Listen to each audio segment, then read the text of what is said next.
So yun mga kalamlam, mayroon na naman tayong i-troubleshoot ngayon. Mazda Titan 220 model. So ang problema niya mga kalamlam is wala siya power, wala siya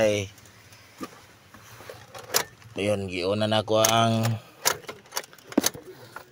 susi, walang makita, wala siyang power. So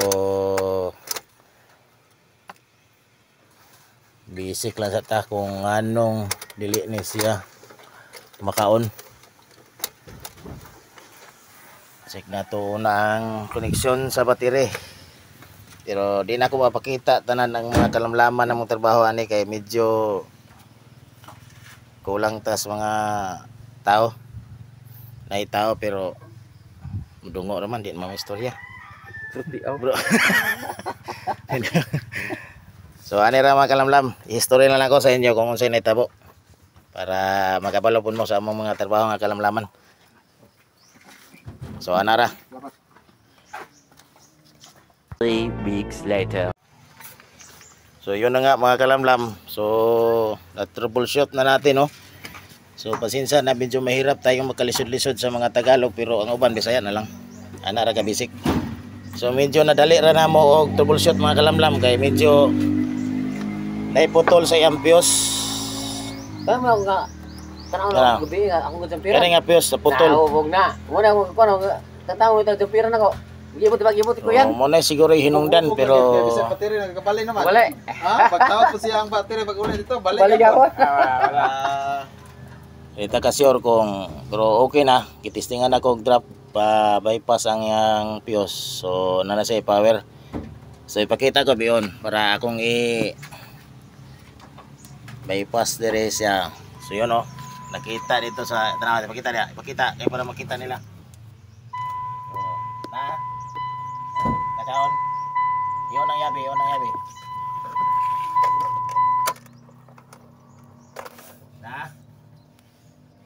Makita. Di makita.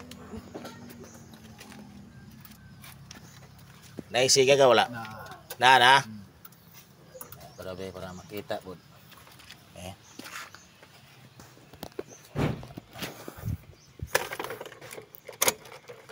Ayun.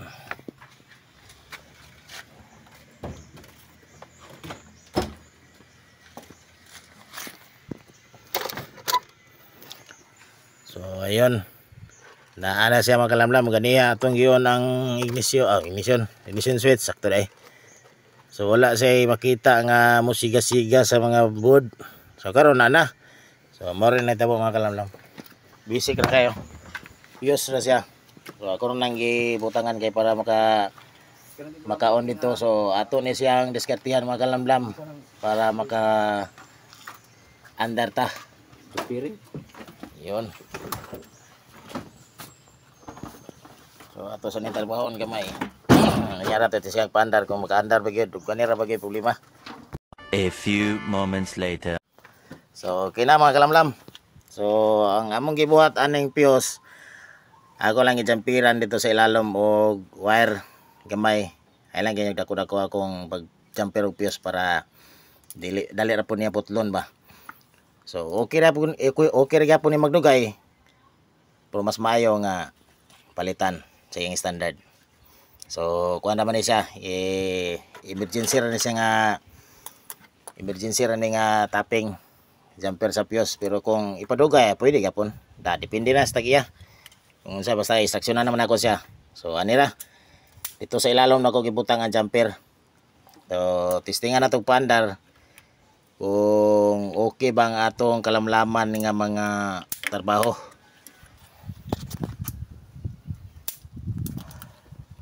So yun.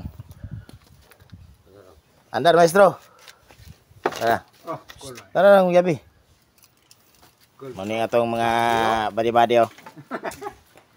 Yan sa kanay badi-badi nga. Ye, pira. Ayo na ni truck. Na. So, pandar ta mga kalamlam. Andar maestro. Ayun. So, trabaho ang kalamlaman. So, gantuan na ikaw gabi mga kalamlam sa balay, pero namata sa medyo katrabaho tas barangay sa taga CPO. Medyo tingin kapoy po trabaho. So, mauna yung puntagan niya siya, napuntagan. Gabi raw pa sila gusto muli. Mauna niya ito ang agalon. Shoutout, bossing. So, pasensya kayo kaya wako ka gabi. Medyo alanganin. So, goods na mga kalamlam. Marote problema, piyos lang. Ipunto ang piyos.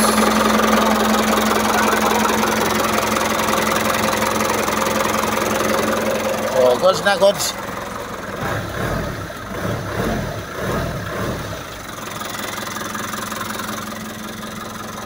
So, atong yotro start. Ano nga? Okay, bagit siya. Ayun. Okay na, goods na goods. Sa itong istorya, boss. Ayaw pagkain. Maing adlaw. Dali na kayo. Oh, dali na kayo. Ito yung Iskandari, bossing. Shout out. Muna sila yung trabaho gabi. So, okay na. Thanks for watching.